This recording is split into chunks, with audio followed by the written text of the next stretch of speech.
Si todo lo que sabes sobre Jesús es apenas una parte cuidadosamente editada de su verdadera historia, y si existiera una etapa completa de su vida mucho más larga que su ministerio público, que fue borrada de los textos y escondida por siglos. En esta serie vamos a seguir el rastro de esos 18 años misteriosos que los evangelios no mencionan, y a reconstruir un posible viaje que lo llevó al Tíbet, la India y otras regiones sagradas de Oriente. Quédate hasta el final, porque lo que revelaremos aquí podría transformar no solo tu forma de entender quién fue realmente Jesús, sino también quién puedes llegar a ser tú. Bienvenido a Secretos de la Mente. En los relatos tradicionales, la infancia de Jesús aparece solo de manera breve en los textos canónicos. Su nacimiento en Belén, la huida a Egipto, la crianza en Nazaret. A los 12 años, un evento excepcional lo muestra debatiendo en el templo con sabios fariseos. Y luego, nada. Un vacío absoluto. Pasan casi 2 décadas sin una sola palabra sobre su vida. De pronto, a los 30 años reaparece como maestro, sanador y líder espiritual, desafiando a las autoridades religiosas con una autoridad que nadie comprende. Pero surge la gran pregunta: ¿qué sucedió en esos 18 años? ¿Dónde estuvo? ¿Con quién estudió? ¿Cómo se formó?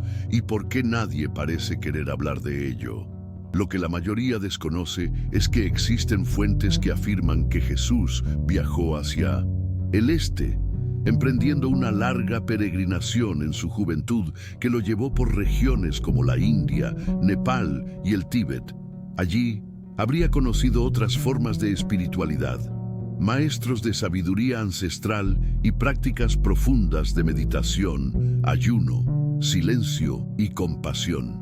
Esta idea fue popularizada por Nicolás Notovich, un viajero ruso del siglo XIX que relató haber encontrado en el monasterio de Hemis, en Ladakh, Himalaya, un manuscrito ancestral que narraba la vida de un maestro occidental llamado Isa.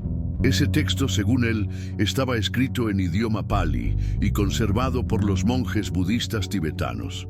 Allí se decía que Isa había llegado desde Occidente a tierras del Este buscando el conocimiento de lo divino. Microgancho. Isa, un nombre que en el mundo islámico se utiliza para referirse a Jesús. Según el relato, Isa habría viajado primero por Persia, luego por el Valle del Indo y más tarde habría estudiado en ciudades sagradas como Varanasi y Rakir. Allí aprendió los Vedas, meditó en soledad y, lo más importante, comenzó a predicar contra las injusticias del sistema de castas, enseñando que todos los hombres son iguales ante lo eterno. Estas enseñanzas incomodaron a los brahmanes que, según el manuscrito, intentaron deshacerse de él. Entonces Isa escapó hacia el norte, llegando al Tíbet, donde fue acogido por los lamas y venerado como un sabio. En esa tierra sagrada profundizó en las enseñanzas de Buda, estudió los sutras, vivió en monasterios y desarrolló habilidades de sanación, introspección y transmisión espiritual. Todo esto suena legendario, sí, pero los paralelismos con su posterior mensaje son demasiados como para ignorarlos. El estilo de enseñanza de Jesús en parábolas, con énfasis en lo interior y dirigido al corazón del ser humano, recuerda a las formas de transmisión espiritual del budismo. Su forma de vida austera, su contacto directo con los marginados, su insistencia en la pureza del corazón por encima del rito. Todo eso se encuentra también en las tradiciones orientales. Y surge otra pregunta inquietante. ¿Cómo explicamos que un joven sin formación rabínica oficial regresara a su tierra natal hablando con tanta autoridad espiritual y sabiduría profunda, capaz de impresionar incluso a los más sabios? Algo tuvo que ocurrir en esos años ausentes, algo que las autoridades posteriores no quisieron conservar en los registros oficiales. Aquí cerramos el bloque 1, acto 1 plus inicio del acto 2. O próximo bloco segue como a transição para os evangelhos gnósticos, el Evangelio de Tomás y la conexión directa con Oriente. Los evangelios gnósticos, posteriormente excluidos y ocultados por la Iglesia, retratan a un Jesús diferente. No un Salvador milagroso distante, sino un guía iluminado que muestra el camino hacia el despertar interior. En esos textos, Jesús no se presenta como un Dios encarnado, sino como un maestro de la conciencia. Ejemplo revelador, en el Evangelio de Tomás se lee: el reino está dentro de vosotros y también fuera. Cuando os conozcáis a vosotros mismos, seréis conocidos y comprenderéis que sois hijos del viviente. Esta visión coincide con el pensamiento oriental. Para los yogis y los sabios del Dharma, la divinidad no está en los cielos, sino en el interior del alma. El despertar no depende de mediadores religiosos, sino de la experiencia directa. Jesús hablaba de perdonar 70 veces 7, de bendecir a los enemigos, de dar sin esperar. Enseñanzas que resuenan con el budismo Mahayana, con el Tao Te Ching de Lao Tse y con la compasión radical del hinduismo devocional. Incluso sus milagros se asemejan a los prodigios atribuidos a yogis avanzados: curación por imposición de manos, lectura de pensamientos, dominio sobre los elementos, no como actos teatrales, sino como expresiones del dominio del alma sobre la materia. Entonces surge la hipótesis más transformadora. Si Jesús fue Isa y pasó por ese proceso de formación espiritual en el Tíbet y la India, no nació siendo Cristo, se convirtió en Cristo. Y eso lo engrandece aún más, porque significa que vivió un camino de búsqueda real, un sendero que tú y yo también podemos recorrer. Si Él lo logró a través de su transformación interior, ¿qué te impide a ti comenzar tu propio proceso? En la siguiente parte, nos adentraremos en los detalles del manuscrito encontrado en Emis, las críticas que recibió y los testimonios de otros viajeros que aseguran haber oído hablar del maestro Isa en labios de monjes budistas. También veremos cómo la estructura religiosa del imperio necesitó eliminar toda referencia a esos años para mantener un relato funcional y conveniente. Pero la historia completa aún respira, esperando que tengamos el valor de verla con nuevos ojos. Quizás el misterio de los años perdidos de Jesús no sea un enigma a resolver, sino un mapa que tú también estás invitado a seguir. Continúa en Secretos de la Mente. El monasterio de Emis, enclavado en las montañas del Himalaya, no es solo un centro de devoción budista. También es, según diversos testimonios, la puerta de entrada a uno de los secretos más extraordinarios jamás revelados sobre Jesús.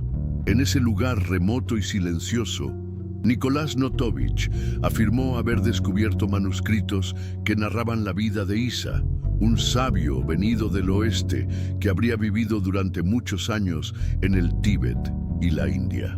En esos textos, Isa es descrito como un joven que partió de su tierra natal a los 13 años. Llegó a Sindh, en el actual Pakistán, y de ahí se desplazó a las principales ciudades sagradas del norte de la India, Rajgir, Varanasi y Puri.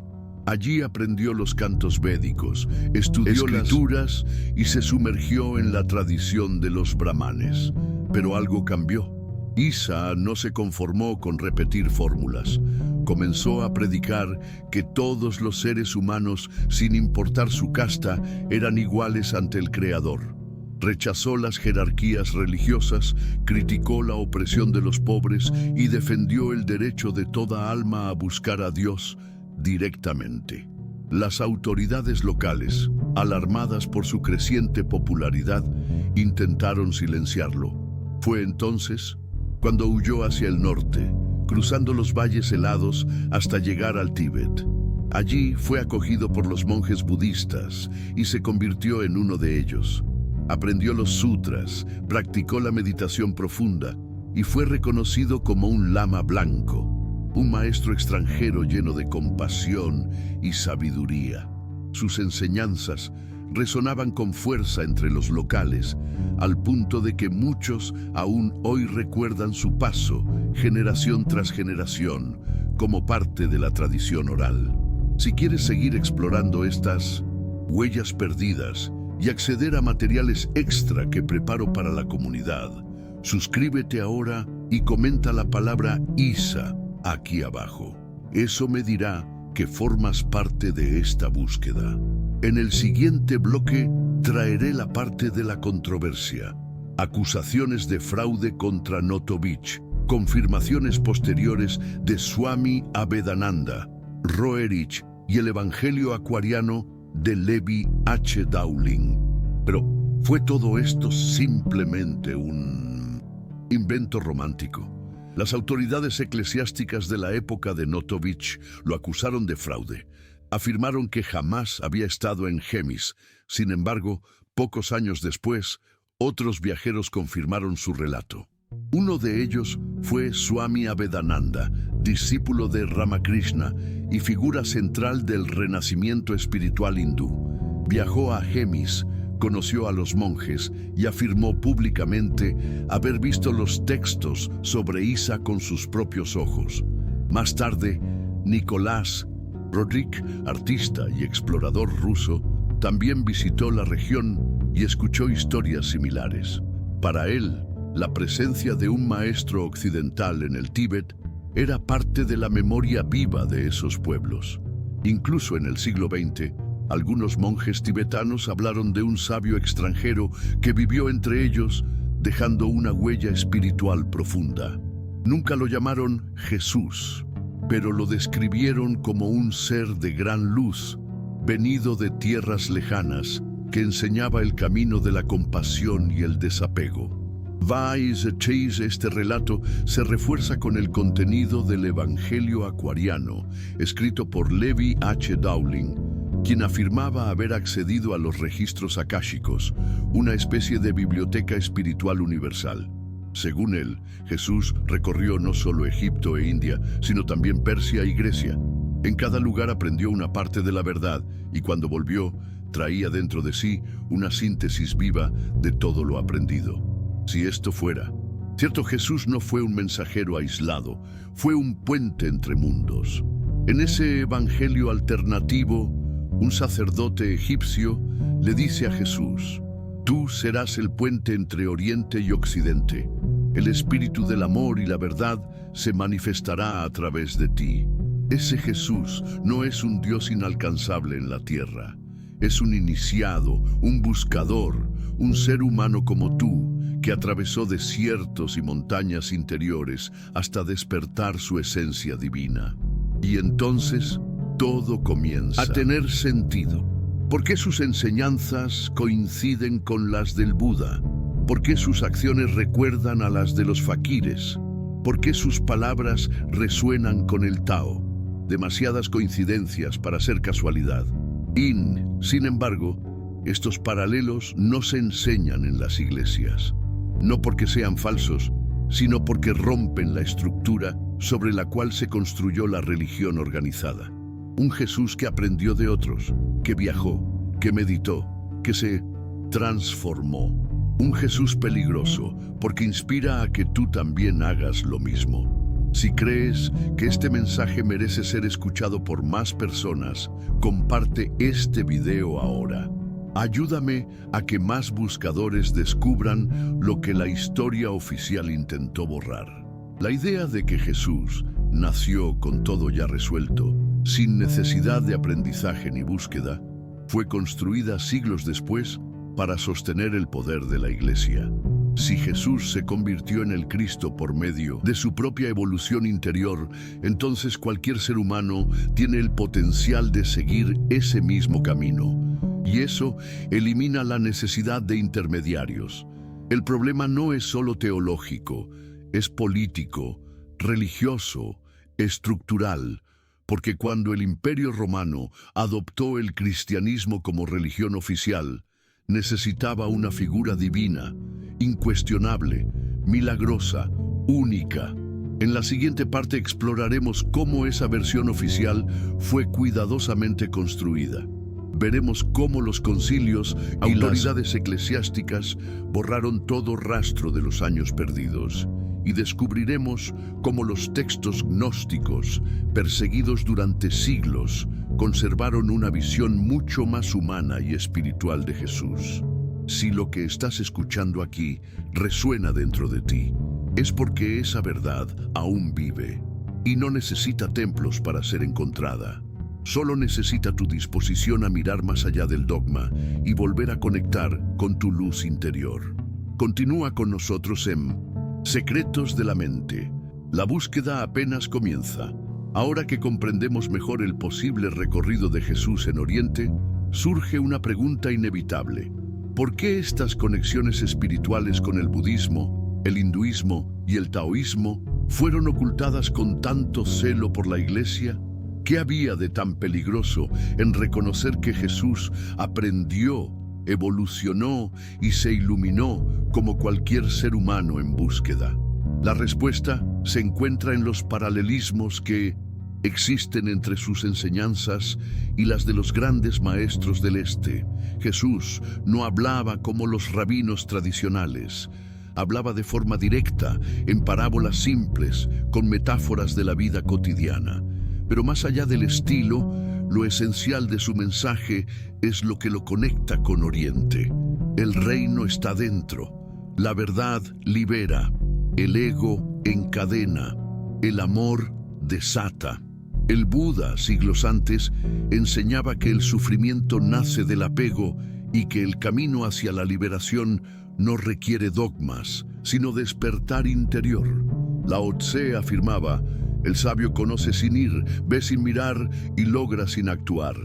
Krishna, en el Bhagavad Gita, guiaba a Arjuna hacia la acción desapegada, el servicio sin deseo de recompensa y la unión del alma con el todo. Y Jesús dijo: no juzguéis para que no seáis juzgados. Bienaventurados los pacificadores, porque serán llamados hijos de Dios. Si tu ojo es limpio, todo tu cuerpo estará lleno de luz. Frases que podrían haber sido pronunciadas por cualquier maestro oriental. Su enseñanza no era exclusiva ni excluyente, era universal. Hablaba al alma humana más allá de la religión, la cultura o el idioma. Y eso, precisamente eso, era lo que el poder institucional no podía permitir. Cuando el Imperio Romano adoptó el cristianismo como herramienta de unidad política, necesitaba una fe ordenada, predecible, jerárquica. No había espacio para el misticismo, ni para el autoconocimiento, ni para los paralelismos con religiones extranjeras. Jesús tenía que ser único, inimitable, nacido perfecto, divino desde el principio. Así se aseguraba que ningún otro pudiera reclamar haber seguido el mismo camino. Si hasta aquí sientes que la historia oficial te ocultó más de lo que reveló, suscríbete ahora.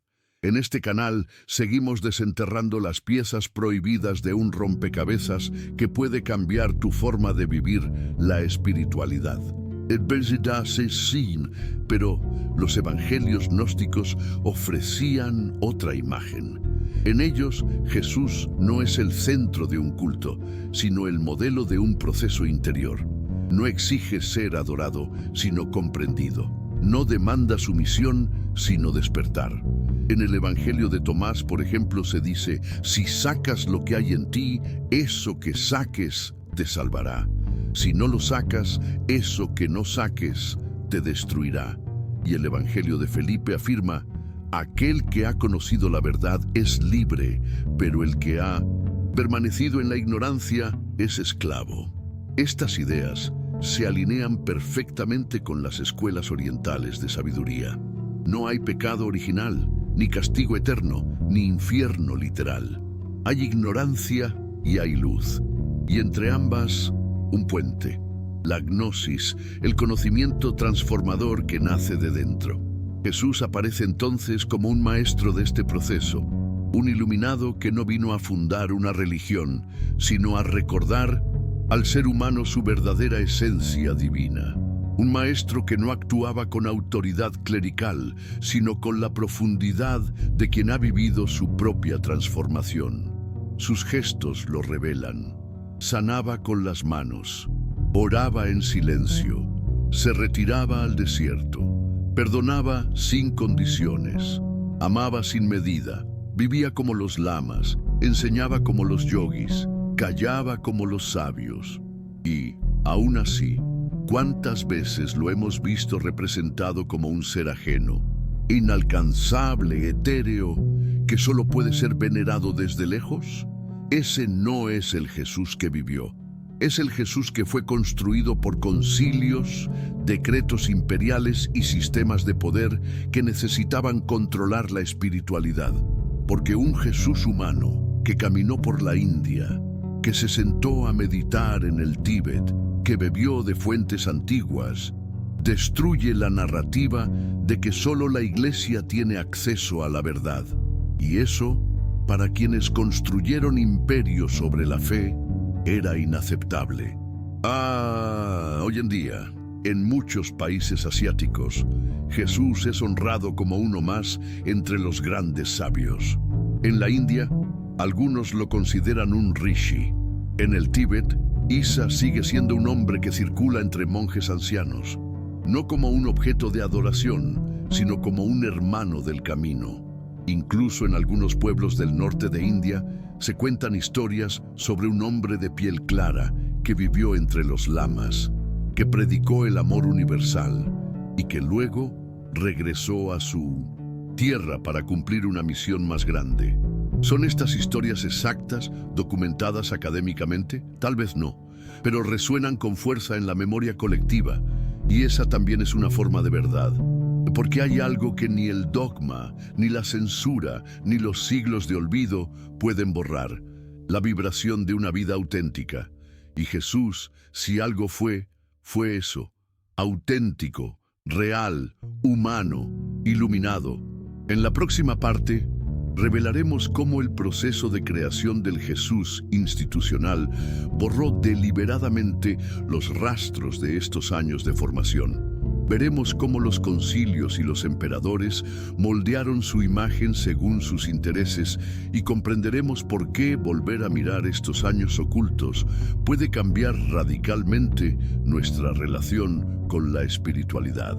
Porque si Jesús se convirtió en el Cristo, entonces tú también puedes hacerlo. No como un acto mágico, sino como una decisión consciente, un camino de transformación interior. No como un dogma, sino como una verdad viva que espera ser descubierta. Si hasta aquí has sentido que esta historia toca algo profundo en ti, dale like y suscríbete ahora. Así no solo apoyas este proyecto, también te aseguras de recibir el próximo episodio, donde revelaremos el corazón del Cristo interior. Continúa con nosotros en Secretos de la Mente.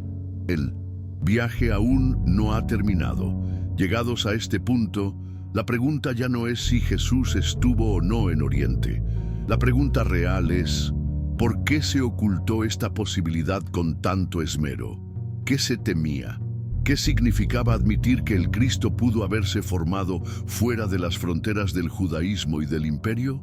Para entender esto, necesitamos regresar al momento más decisivo en la historia del cristianismo, el siglo IV, cuando Constantino, emperador romano, decide legalizar y luego promover la fe cristiana como herramienta de unificación del imperio.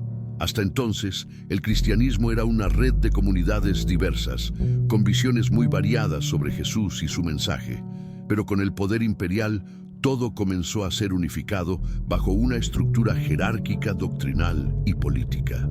Los concilios de Nicea y posteriores no fueron simples reuniones espirituales, fueron asambleas de poder donde se decidió qué se podía decir y qué debía ser silenciado.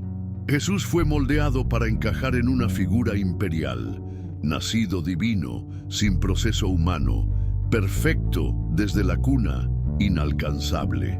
Los evangelios que sugerían que Jesús había aprendido, crecido, buscado o recibido enseñanzas de otros, fueron eliminados, censurados o declarados heréticos.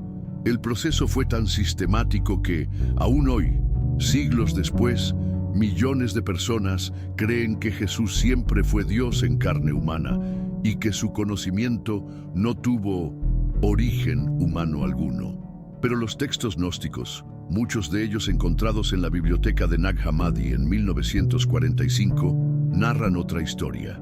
En ellos, Jesús no actúa como juez ni como figura a adorar. Se presenta como un maestro que enseña a sus discípulos a mirar hacia adentro. En estos textos, la salvación no se encuentra en un altar, sino en tu propia conciencia. En el Evangelio de la Verdad se afirma: error produjo el olvido, y el olvido trajo el miedo, pero el conocimiento perfecto expulsa el error. No es por castigo que el alma se salva, sino por comprensión. Esta visión convierte la relación espiritual en una experiencia personal, directa e intransferible. Ya no hay necesidad de sacerdotes, ni de rituales impuestos, ni de templos dorados. El templo está dentro, el reino está dentro, el conocimiento que libera está dentro. En este contexto, los años perdidos de Jesús son más que un misterio biográfico. Son una amenaza para la narrativa de exclusividad que sostiene a la institución. Porque si Jesús se formó espiritualmente en Oriente, entonces la verdad no pertenece a una sola religión. Y si Él fue guiado por maestros antes de convertirse en guía, entonces tú también puedes serlo. Y eso, para un sistema basado en la obediencia y la dependencia, es un riesgo inaceptable. Si sientes que este conocimiento debe salir a la luz, suscríbete y activa la campanita ahora mismo. Así serás parte de quienes no aceptan la versión oficial sin cuestionar y se atreven a buscar la verdad oculta. ¿Y cómo opera esta manipulación? Primero, se desecha todo lo que contradiga el dogma. Segundo, se declara herético todo lo que invite al cuestionamiento. Tercero, se reescribe la historia para que encaje con las estructuras de poder. Jesús es convertido en una figura estática, congelada en una cruz, transformada en objeto de culto, pero desvinculada de su proceso humano de despertar. Se nos enseña a venerarlo, pero no a imitarlo, a repetir su nombre, pero no a buscar lo que Él buscó, a hablar de Él, pero no a vivir como Él vivió. Y es aquí donde la historia de sus años en el Tíbet se vuelve tan poderosa, porque rompe el molde, porque lo muestra. Vulnerable, en camino, en búsqueda, abriendo puertas en lugar de cerrarlas. El solo hecho de imaginarlo caminando por los senderos del Himalaya, aprendiendo de sabios, meditando en silencio, compartiendo con otros peregrinos, nos conecta con un Jesús más cercano, más humano y más transformador. Y no se trata de negar sus milagros ni su grandeza. Al contrario, se trata de comprender que su grandeza fue el resultado de su transformación interior. No nació siendo Cristo, se convirtió en el Cristo, y en eso radica el verdadero milagro. En muchas regiones del Oriente, esta comprensión aún está viva. Jesús no es visto como una figura extranjera, sino como un ser universal. En algunos templos de la India se lo representa junto a Buda, Krishna y otros avatares, no como competidor, sino como parte del mismo río de sabiduría que atraviesa toda la historia espiritual de la humanidad.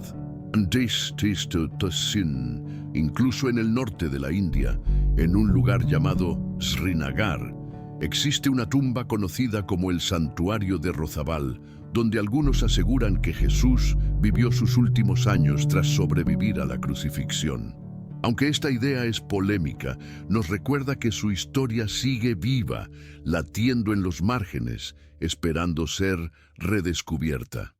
¿Qué pasaría si los años ocultos de Jesús no fueran un misterio histórico, sino un mapa espiritual que tú también puedes recorrer? Porque si algo nos enseña esta visión, es que la espiritualidad no se trata de creer ciegamente en lo que te dijeron.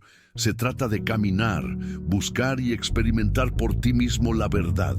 Jesús no vino a imponer una religión, vino a encender una llama que arde en lo profundo del alma humana, una llama que también está en ti. Si sientes que esa llama ya se encendió dentro de ti, suscríbete y comenta luz aquí abajo. Así sabré que eres parte de esta comunidad de buscadores que no se conforma con lo superficial. Aquí cerramos el bloque 7. En el próximo, bloque 8, abriremos el acto 5, el cierre inspirador. Hablaremos del Cristo interior, de cómo vivir hoy como Él vivió y de cómo esa llama se convierte en transformación real en tu vida. En la próxima y última parte vamos a cerrar este viaje revelando lo que realmente significa vivir hoy como Él vivió. Hablaremos del Cristo interior, de la diferencia entre religión y despertar, y de cómo puedes comenzar ahora mismo el mismo camino que transformó a un joven llamado Isa en el ser más luminoso que el mundo haya conocido. Quédate hasta el final, porque lo que viene no es una conclusión, es un nuevo comienzo. Esto es Secretos de la Mente. Si llegaste hasta aquí, no fue por casualidad. Tal vez algo dentro de ti ya intuía que la historia oficial de Jesús no estaba completa. Tal vez sentías esa incómoda sensación de que había más, de que algo esencial había quedado fuera de los relatos que nos enseñaron. Y lo que falta es justamente la parte más transformadora de su vida. Porque si Jesús se convirtió en el Cristo, si no nació como tal, sino que lo alcanzó, entonces tú también puedes hacerlo. Eso cambia completamente el sentido de su mensaje. Ya no es alguien lejano, inalcanzable, diferente por naturaleza. Es un espejo, un modelo, una invitación a despertar. Ese es el verdadero poder de los años ocultos.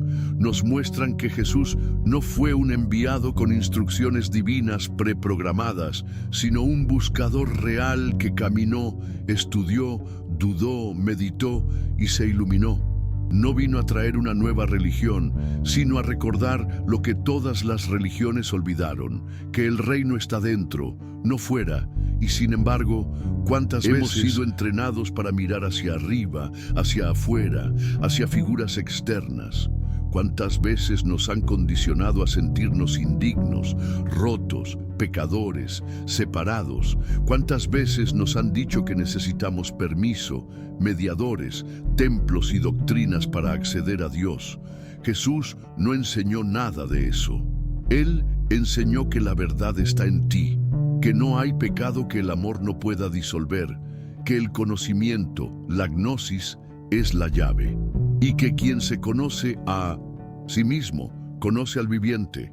La religión institucional, con toda su estructura de poder, se construyó para bloquear ese acceso directo, para convertir la experiencia espiritual en ritual vacío, para transformar el fuego interior en obediencia exterior.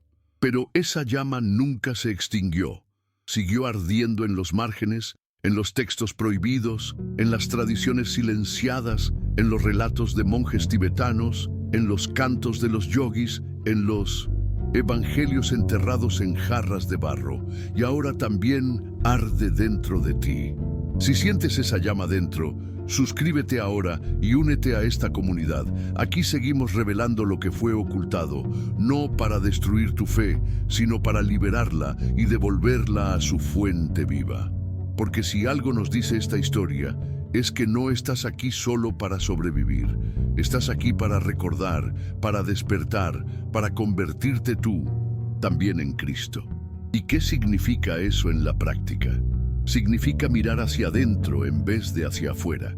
Cuestionar todo lo que te enseñaron sobre Dios, sobre ti, sobre el bien y el mal. Significa sentarte en silencio, cerrar los ojos y escuchar la voz que te habita. Significa amar sin condiciones, perdonar sin reservas, servir sin esperar nada a cambio. Ser Cristo no es tener poderes, es encarnar la verdad, el amor, la conciencia, es vivir sin máscaras, es liberar a otros con tu presencia, es caminar por el mundo como si cada paso fuera una oración. Esa fue la verdadera revolución de Jesús. No vino a fundar templos, vino a demoler los muros que separan el alma de su origen. Por eso fue perseguido, por eso su historia fue manipulada, porque un ser humano que se ilumina inspira a otros a hacer lo mismo. Y eso asusta a los sistemas que se alimentan del miedo.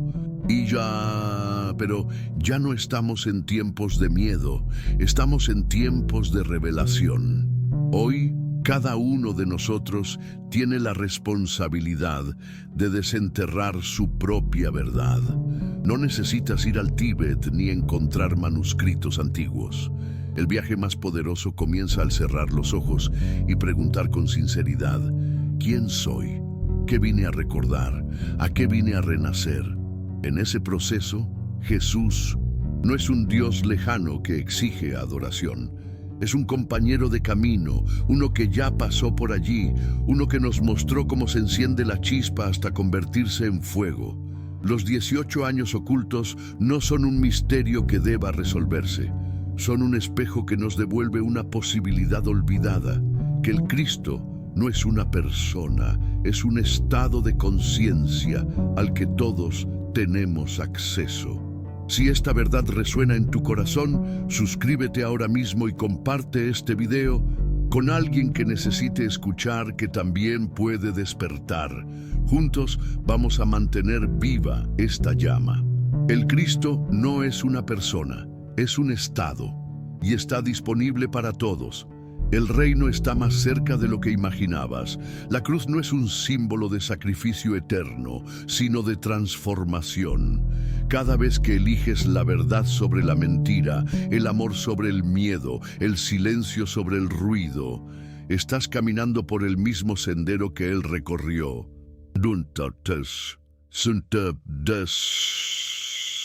Ahora tú decides, ¿seguirás repitiendo la historia que te contaron? ¿O te atreverás a escribir la tuya? ¿Vivirás en la sombra de una religión que bloqueó el alma? ¿O permitirás que la luz que Jesús encendió en Oriente también se encienda en ti? Si llegaste hasta aquí, es porque esa luz ya despertó. Suscríbete a Secretos de la Mente, porque aquí seguimos revelando lo que fue ocultado. No para destruir tu fe, sino para liberarla, para devolverla a su fuente viva, para que ya no adores al Cristo desde afuera, sino que lo descubras dentro de ti. Gracias por llegar hasta el final, que la misma luz que guió a Jesús en su búsqueda te acompañe ahora en la tuya, porque ese reino del que hablaba nunca estuvo lejos, siempre estuvo esperando que tú lo recordaras. Si este mensaje tocó tu corazón, no lo guardes solo para ti. Suscríbete, activa la campanita y comparte este video con alguien que necesite recordar que también puede despertar. La luz se expande cuando se comparte.